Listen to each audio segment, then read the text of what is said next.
Hi guys, this is a demonstration of what's happening inside a DC servo drive. Um, so the setup is that I have a DC brushed motor connected to an encoder via a helical coupling here. And that DC motor is driven off these two cables here, red and black, by this gecko drive. Uh, if you have a look at the waveform, so that's the voltage waveform in yellow, and the blue is the current waveform.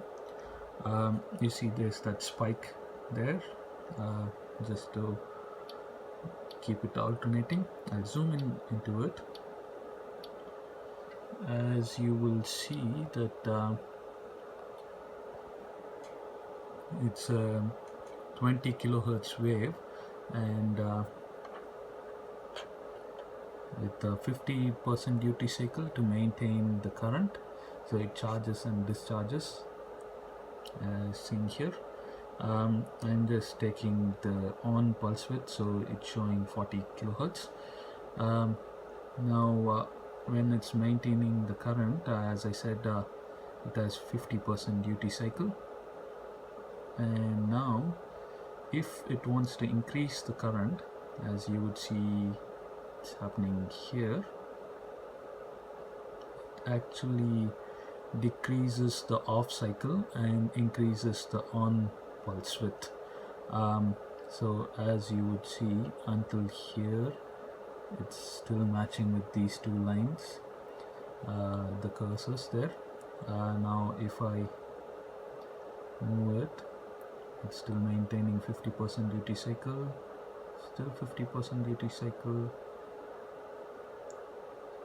50% duty cycle, and now it's getting a bit bigger, the on pulse width, and the off pulse width is a bit smaller, and it's keeping on increasing more. So if you see the on pulse width here, it's even more compared to the off pulse width, which is even less here. And again, that's what's happening here as well. So the on pulse width is bigger compared to the off pulse width, so the duty cycle is much higher than 50% in this case. So I keep going. Now it's starting, the current is starting to fall now. So if you see, the on pulse width here was a bit higher than 50%. Off pulse width is about 50% here, a bit lower maybe, but very close. And then on pulse width again, that's just a bit over 50%. And off pulse width just less than 50%, and from now on just less than 50% is the on pulse width. Now if you would see, off pulse width is higher than 50%, so the duty cycle is less than 50% here, so you would see the current to fall down as seen there. And on pulse width is just below 50%, off pulse width just above 50%, and then it maintains the current there, as you would see.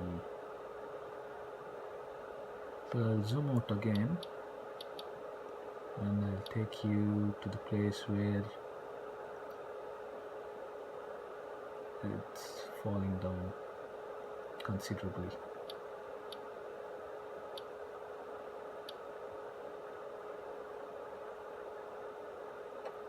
It's about steady there at that point.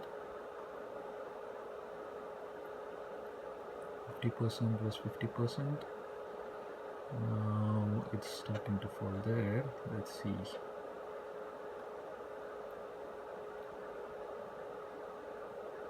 50%, just 50%, again 50%, 50% again. Okay,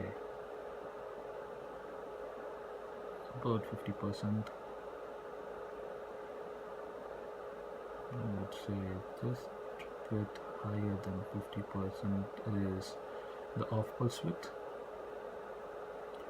On pulse width a bit lower than 50%, off pulse width a bit higher than 50%, on pulse width considerably lower than 50%, off pulse width considerably higher than 50%. So duty cycle is definitely below 50% here. Again, same thing. So you see that the current waveform is falling down considerably and the voltage is off. Going over again, same thing. So it's falling down more and more, and then it's getting to 50% again, so maintaining the current. The duty cycle is getting to 50%, so maintaining the current at the same level. You see that? It's increasing a bit there because the on pulse width is a bit higher than 50%, so duty cycle is a bit higher than 50% compared to the off pulse width. And again, yes, maintaining there. Alright, thank you.